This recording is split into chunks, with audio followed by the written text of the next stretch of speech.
4Explore Around the World podcast. I'm Anders. And I'm Lukas. Today we will take you to Fox Glacier. We visited Fox Glacier on February 20th. Highlights of our trip to Fox Glacier was learning about Fox Glacier and other glaciers in general, and we also got to hike on the glacier itself. We were on a multi-hour tour with a great guide, and we learned a lot. And this video will show you exactly where we were in New Zealand.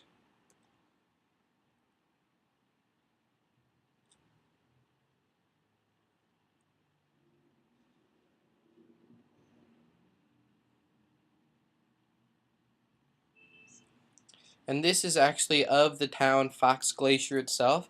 And if you look in the bottom, well, not quite the bottom right, but to the down and to the right of the center, there you can see the glacier itself. And this is one of the few glaciers in the world that ends in rainforest. And during its peak, it would have extended out into the ocean.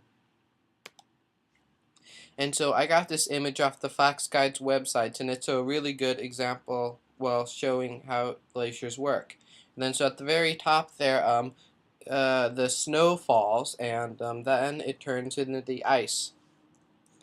And at red number 1, which is at the very bottom, that's the area of snow accumulation where the snow stays. And then at the bottom, well, on the lower right, there's the red number 2, and that's where the ice melts. And then in between is the number 4, which is the snow line, which is where the snow stops being there, where the snow melts if it's below. And so the snow, because of all the snow, it gets compacted down, and then that's why it becomes ice. Not because it rains and then it turns into ice, but because the snow pressurizes all the other snow until it's compacted, and then it turns into ice. And this is not your regular ice that you have in your freezer. It's really compact ice. It's so compact that all the air has been squeezed out, and that's why the ice looks blue, and you'll see some pictures of that in a little bit. Yeah, and then we were hiking on the very bottom of the glacier itself. And so we went with Fox Glacier Guiding, and it's a tour guiding company since 1928, so it's been around for a very long time. And our guide said that they'd seen a lot of change since then. Inside, we had to have some special equipment to be able to go. You can see the boots on the racks. And we had to put on these boots because our regular shoes would not work well. And then they also had these really nice socks. And then so the socks, they must have just put them through the dryer because they were all warm and fuzzy, which is really, really nice. And then so we all got our socks, and then we put on our boots. And then here's Mom helping Luke put on his boots because he couldn't really do it himself. But do you remember that, Luke? No? Oh, okay. But yeah. And then here he is modeling them after we got them on. So these are really thick hiking boots. This is us on the bus. One of our guides was talking about how big the glacier used to be and how it's getting smaller and melting. And yeah, so this was our guide up there, Dora, and our big group was split into 2 groups, and we were with Dora and the other part was with the other guy. And we got our boots on and we met in the town, and then it was just a short 10-minute bus ride to the parking lot of the glacier. Here I am walking with Dora on the hike. The glacier used to be here 10 years ago, but it's gone so far back that you can't see it anymore. Actually, it wasn't here 10 years ago. It was more like 100 years ago, but it has retreated a lot. And then here I am. Yeah, there have been lots of landslides and rock slides, and this is one of them where you can see, instead of dirt and grass behind us, where I'm standing, there was a rock slide, and then so it took all that away, and now there's a river flowing down. This is our first view of the glacier.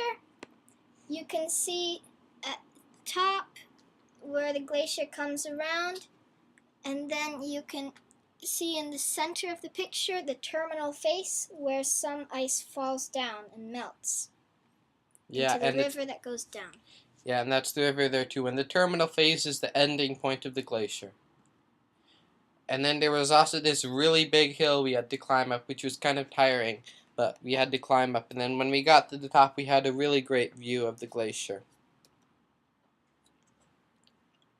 And so this is a movie of one of our first views of the glacier, and it's a really big one, as you can see.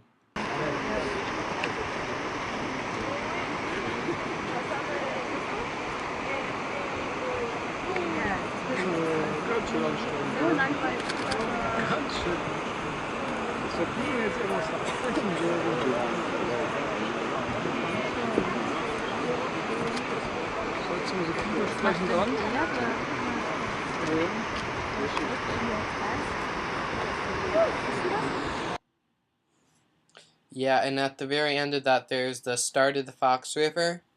And so the Fox River is, the Fox River actually starts underneath the glacier, and then it comes out from underneath the glacier at the end of the glacier, and so this is the very first place where you can see it. Here you can see a pool from glacier water. It's blue because as the glacier moves forward, it grinds against the valley walls and it brings some sediment, tiny rock pieces, with it. Then when it melts, the rock pieces join with the water and they float around, and so when the light goes into it, it only reflects blue.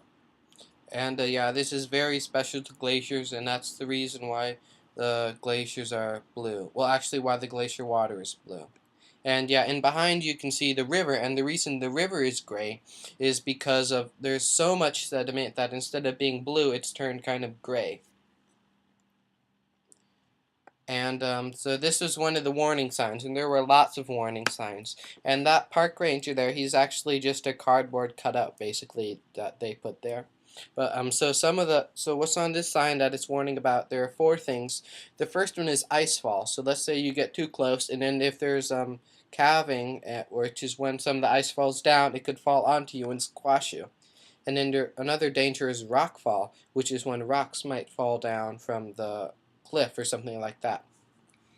Also, it says on the sign that ice chunks as big as camper vans fall each day. So it shows how big it can be. And another thing is flooding.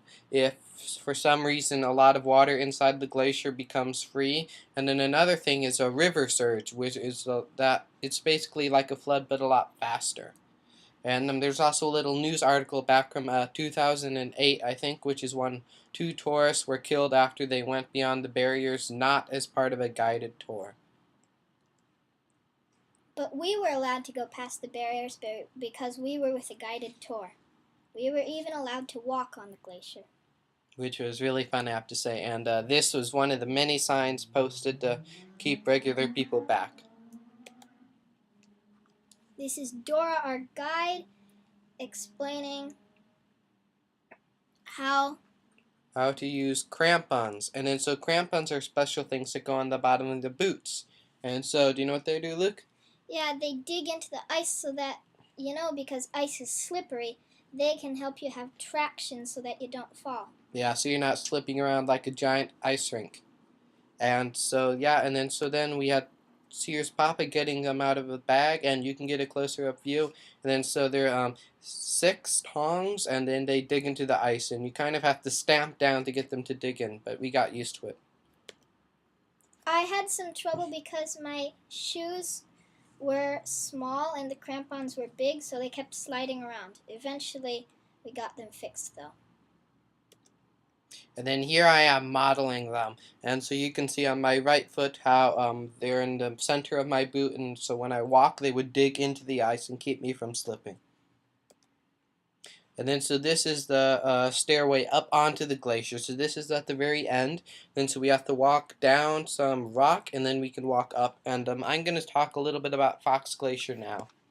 And so Fox Glacier is 13 kilometers long, and it's one of the longest of the New Zealand West Coast glaciers. At the very start, there are peaks of over 3,000 meters or 10,000 feet, and they include Mount Cook and Mount Tasman.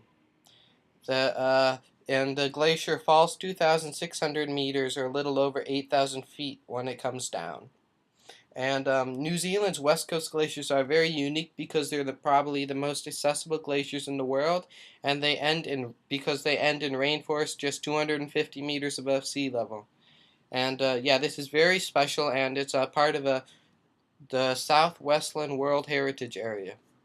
And other things like the climate and the shape means that Fox and Franz Josef Glacier move at about 10 times the speed of other glaciers around the world.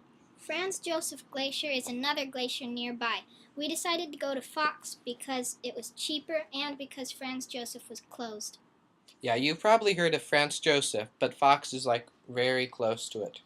And yeah, at Fox Glacier, the reason it moved 10 times faster is because of the special funnel-like shape of the glacial valley and the huge névé.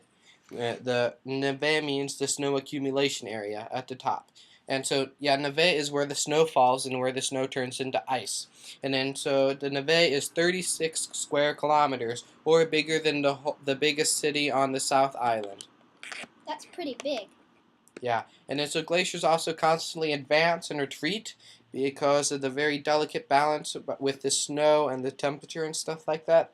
And yeah, Fox and Franz Josef glaciers were advancing from 1985 to 2009, and then now they are currently retreating. And I'll show you a picture of how far they've retreated since 2008 in a little bit. Here's us climbing onto Franz Josef. Fox Glacier. Fox Glacier. And you can see how steep it is, but later it gets flat.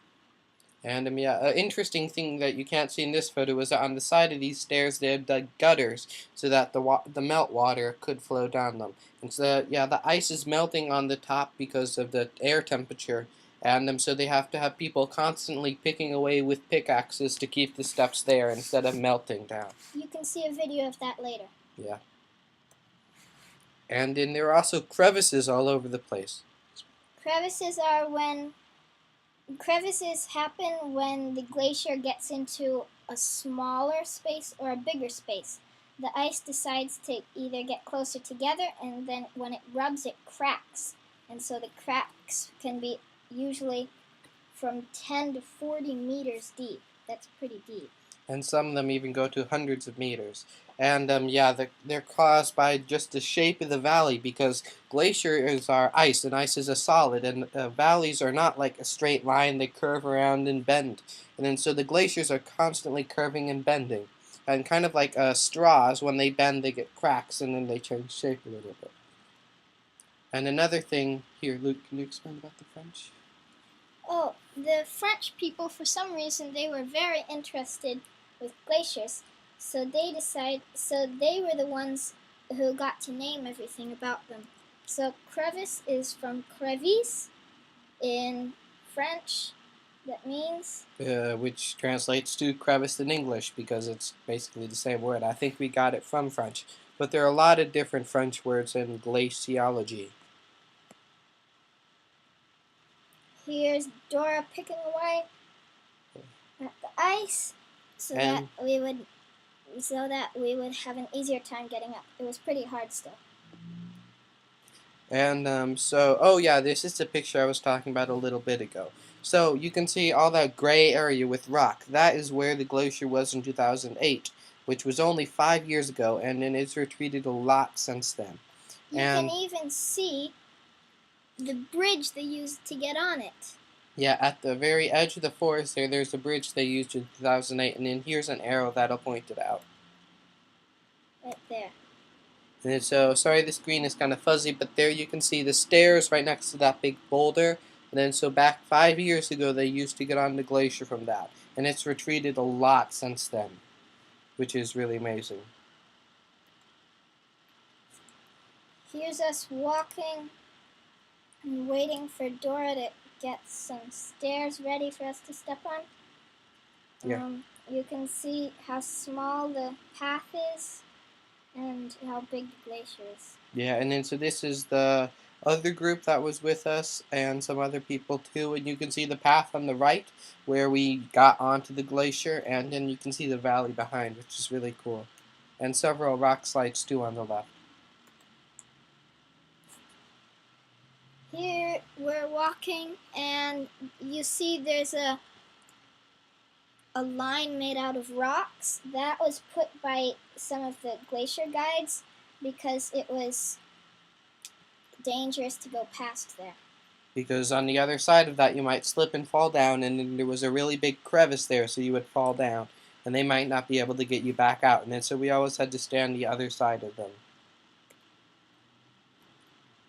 And so this is the first moulin that we were at. Moulin is also a French word, as you probably guessed. And so moulin is where the water, the melt water on the top of the glacier, it flows down, and then it causes kind of a crack and like kind of a drain that goes all the way down to the bottom of the glacier sometimes.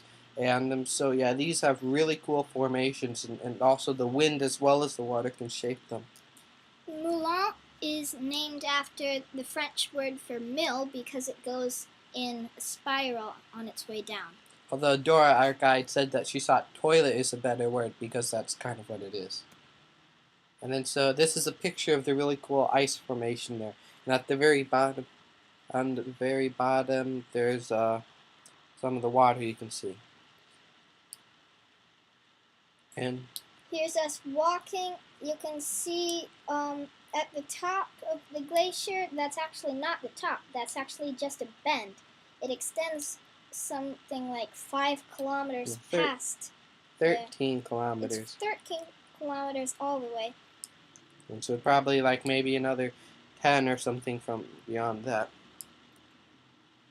And then so here we are, Dora's investigating another moulin, and she had to investigate anything and everything before we got to go looking because it might have changed and become dangerous in some way or another. And so here she posed for a photo, which is kind of funny. And there's Luke and I, and we had to wear jackets because it was cold. It wasn't like really cold, but it was windy and the ice was cold, even though it was a fine day. Here's another moulin, and this is a video, I believe, of the moulin, and you can see the water rushing down, I think. It's a little bit loud. Oh, sorry, that was a picture, and this is the video.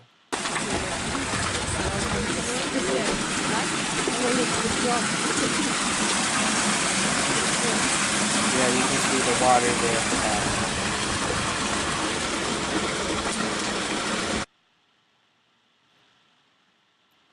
And then so we got to this one point where Dora let us stop to take pictures, and she even let us try out her axe if we wanted. So it was really heavy, and the head was made out of lead. I wasn't sure if that was to make the wielder frustrated or to make it easier. And so Luke got to try it, and on his very first try, he didn't hit the ice at like a right angle, and then so it skipped off the ice, and he swung around in a circle, which I thought was pretty funny. And yeah, all those random steps there were different people trying out the pickaxe. It was pretty cool, I have to say. Here's a picture of our family standing with the glacier behind us, and you can also see another tour group. And yeah, our mom had made me and Luke get sunglasses before we went on because you can get sunburned, although it was a cloudy day, but it can be very bright on a glacier because of all the light is reflected off the ice as well as from above. Here's us walking some more. Yep, down a couple stairs.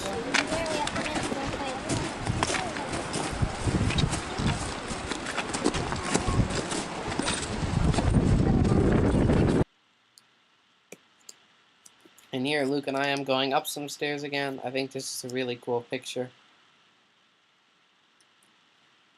This is a video of Dora carving out some steps for us. And so there had been a crevice which had made the ice levels a little bit different, and so she was carving out a step so that we could get between them easier.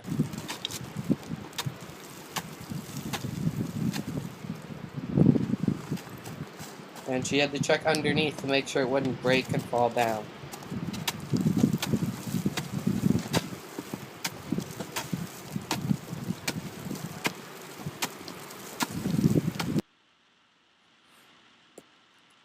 And here I am, and so you can kind of see how big kind of like these little valleys on the glacier were, and perspective to us.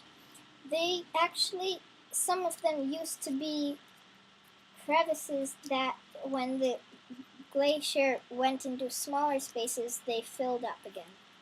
And so here's a panorama of our group walking along, and you can see the valley in the distance.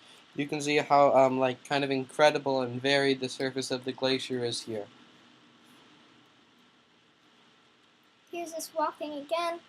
Yeah, walking through one of kind of the mini valleys. I'm sure there's a French word for it, but I don't know. On the top of the glacier.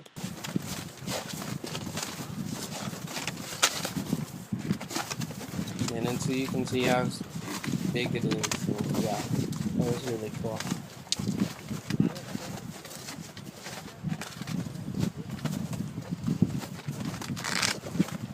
Another thing, you see all that rock there? That's from when the glacier's gone by rocks farther up and then ground them up into like pebbles kind of, and then so then they stay on the they stay in the ice, and then when it melts they come up to the top again. And they're called rock flour. Those aren't actually rock flour. Rock flour is when the rocks are ground up into a really fine powder that's basically like dust kind of. And so here we are heading back down on off the glacier, and then this is also how we got on, and then there were several groups, so we had to wait our turn.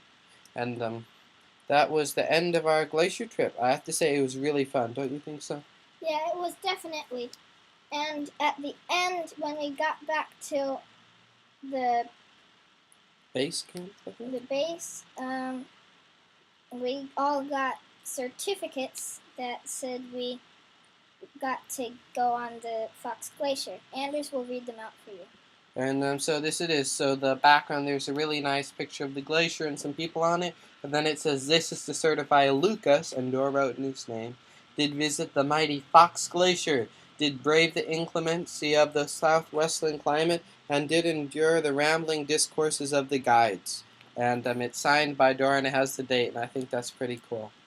The last line, that we did endure the rambling discourses of the guides, I think that's or a joke, but that was still pretty funny. And so that was the end of our time on Fox Glacier. It was a lot of fun, and we had a great time. And our guide Dora made it so much better too.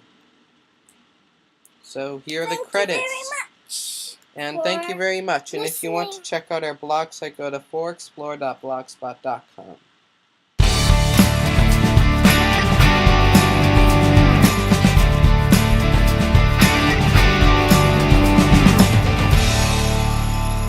Thanks for watching.